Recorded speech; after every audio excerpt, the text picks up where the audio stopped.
It's been a while. A little bit. Had to take a little break.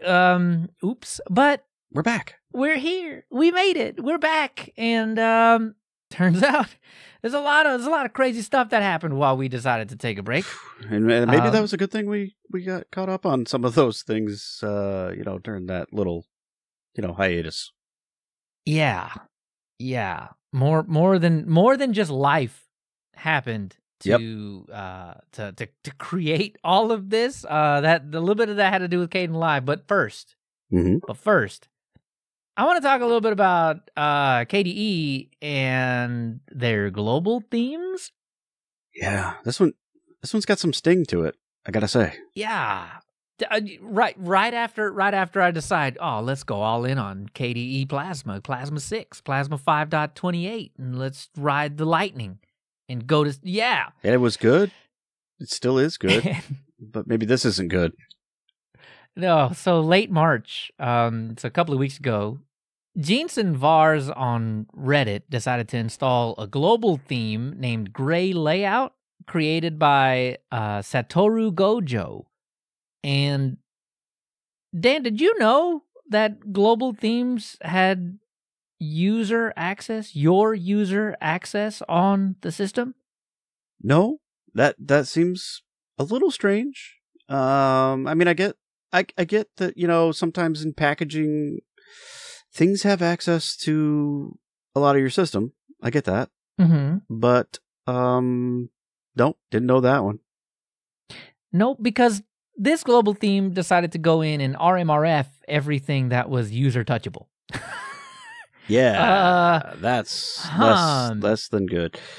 And so, like, that's I started reading some of this article on Hackaday that you linked to me, and Hackaday had the best write up. I think they had a good one. They went into it best. Like, it started off with a Reddit post, right, which we'll link.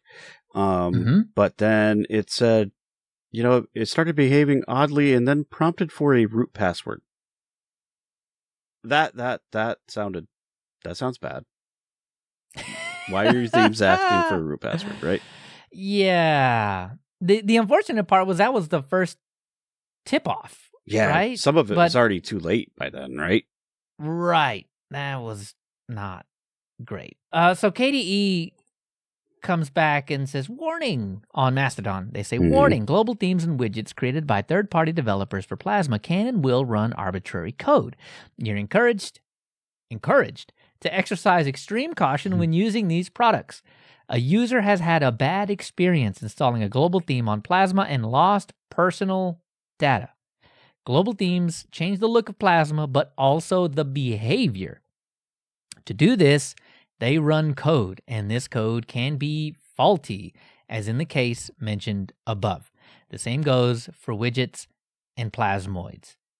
So from the reading of the Mastodon post, it makes me think that I guess this wasn't malicious in intent. Well, it's as you say, it's the packaging kind of cleanup stuff, except I suppose the command that was used behind there was a little broader than we might have first thought. It was literally remove, recurse and force appended to the remove command. Yeah, and then it had a variable folder, which was config folder. I guess if that config folder happens to end up being defined as your home folder, poof, there it all goes. And you, and I understand you want some of these things to be silent in the background, I guess, but some of the commands out there are really powerful, and pointed at the wrong direction, you're in big time trouble, I suppose. Yeah. So you probably already heard the news. I mean, we're a little late on this one. Well, but fair. More than the conversation about that it happened, I really want to talk a little bit more about why was it allowed to happen in the first place. In my thought process here, I learned, as I read the post and as I read everything else, I learned that global themes change the behavior, right? Absolutely, they do. Plasma. They change your your panel layouts and your wallpapers and your colors, and there's a lot of stuff going on for sure. Yeah. Yeah. Do we want it to have that much power? Well, we want it to theme. Right. And I guess I'm just coming from, the good old GTK metacity, throw a theme in a config folder, and that's all it does. And there's really no executable code, arbitrary code, or anything like that. Right. Those things do a lot, but they don't do quite the same things, right? Right, exactly. And I guess that's it, right? Like that it changes the taskbar's look and abilities, or yeah, so it's changing that. It's probably changing, adding the cube or the lamp, shade thingy. Like all of those things are part of things in the background that is probably changing. All of that other interaction with your desktop. Like I think those come along with a lot of those themes, from what I know. Yeah, I guess really the question that I want to ask is that worth the trade-off? Is having that amount of customizability worth the trade-off of nuking your entire file system if you accidentally, type in the root password too after that? Because I can imagine there's a good chunk of folks that don't think about it, and a thing pops up, and they ticka their password in there, and all of a sudden, poof, everything is gone. So this brings it brings a couple things to mind, right? A lot of people come to Linux because they want to be able to customize things and be able to, rice their machine and make it look pretty and, have that sort of interaction that you can't get on the other operating systems. So we're already interested in some of these things already. But I take issue with that in the first place, because if you yourself are ricing your system, right, then you are running the things that you are resizing, you're changing, you're doing what needs to be done. Yeah, right in there in the config files yourself and changing them. I get that, but some people don't have the knowledge, or they're trying to get their way into that, and before they do that, they want to just be able to, hey, I'll just install this theme, that'll take care of that for me. Oh, okay. I guess the answer to the question then is run it in a VM first, and if it deletes all your files, probably don't run it on your laptop too. Or that brings me to my second point, Leo. You remember how when we were doing Arch and we were talking about the AUR and how you should inspect those those package builds and stuff before you executed them?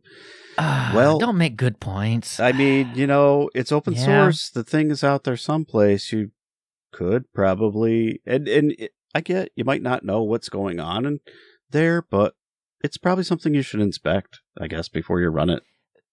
So I'll bite. But the AUR says it up front to do that. And I think KDE should do the same.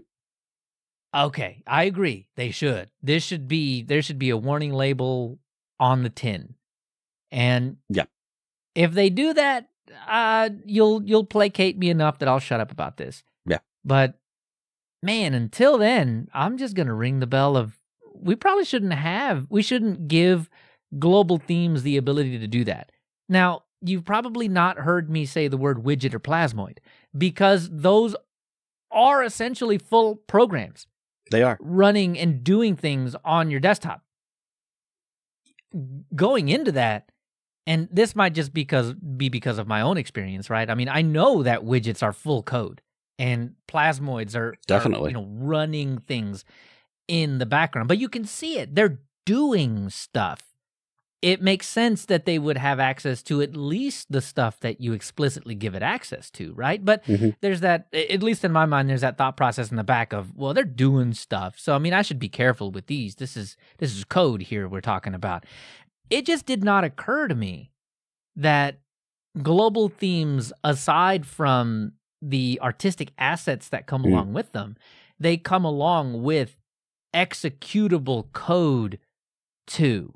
Yeah. And I guess that's really my issue. I didn't know there was code in there. Well, it makes sense to me when I think about it because it's changing a lot of the other behaviors too, not just the colors and the wallpaper and stuff like that.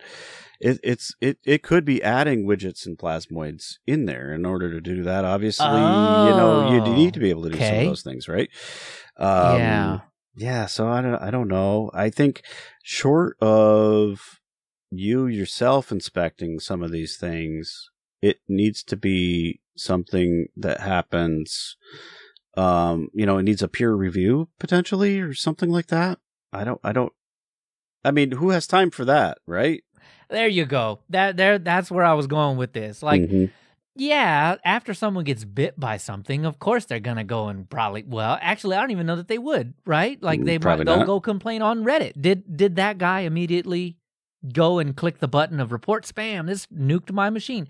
Or did he immediately go to Reddit and then KDE, someone from the KDE team, maybe Nate, was like, go click that button and then we'll investigate. Right. Like, I'm not sure. Yeah, no, I don't know. And I suppose all roads lead to fixing the situation. Well, yeah. And Nate on the Reddit post did say that they're going to look at ways to mitigate this from happening in the first place, which is fantastic. But, I mean, man, warning label on the tin. When you click install on a theme or something like that, it should pop up a little warning that says, hey, are you sure? I mean, this is going to change some stuff on your system. Yeah, exactly. Some of it may be unrecoverable. And on top of that, it could also run code. Like, it could do real stuff on your machine. FlatHub has this, like... Right. No, I really do think that's makes a lot of sense. And that would be, if I could find any fault here, that would probably be it. Yeah. I think that's really where it's at. I mean, warning label on the tin, at the very least. I think Elementary's model of being overly cautious is probably the play here. Yeah, maybe. Because, Elementary gets a lot of flack for the way that they word things. Is as far as like when you're right, because they have their internal FlatHub repository, and then they have, Flatpak repository, right, and then they have the FlatHub repository, and they're like, ooh, spooky software, but it is though, in a way, right? Sure, yeah, no, at least you've been warned. I mean, you can't refuse and say like I have not been warned. I mean, you have, right. So I think that's if you're going to take a cautious approach, that would be the way. And it's probably not bad. It's probably not bad, especially for those people that just have no idea what's going on in the background and wouldn't know what they were looking at, even if they were looking at the code, right? I mean, because they just want to use their machine and make it look pretty. Yeah, and I just want the title bar to change a little bit, man. I'm still back in 2004 trying to change my GNOME 2 theme. And I'm just like a different color, right? That's all I want, man. I don't need anything special. Don't install plasmoids or widgets. I just want it to look cool. That's it. Don't do that. Yeah, please don't delete anything either. Yeah, no. Oh God, don't do that either, please. But it's good they're looking into it. I'm glad they're taking it at least seriously. And hopefully we get some nice, in bowling, when you're bowling and you put the little bumpers in the gutter, like give me those at least. And I think we can kind of, you can click OK, remove the bumpers, let them do whatever they want. I get that. We could do that. That would be cool.